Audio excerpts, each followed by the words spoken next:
kuolleista ylös noussut Kristus, totinen Jumalamme, puhtaimman äitinsä, kaikkien pyhien esivanhempiensa, joiden yhteistä muistoa nyt vietämme, kaikkien pyhien eläinten hoitajien ja suojelijoiden ja kaikkien pyhien täysirukouksien tähden armahtakoon meitä ja pelastakoon yhdessä meidän rakkaudestaan.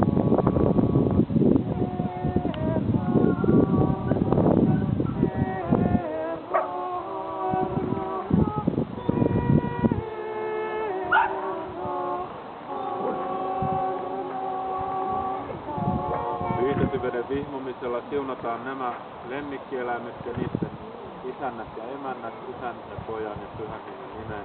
Me bestänkande av heligt vatten välsignas dessa djur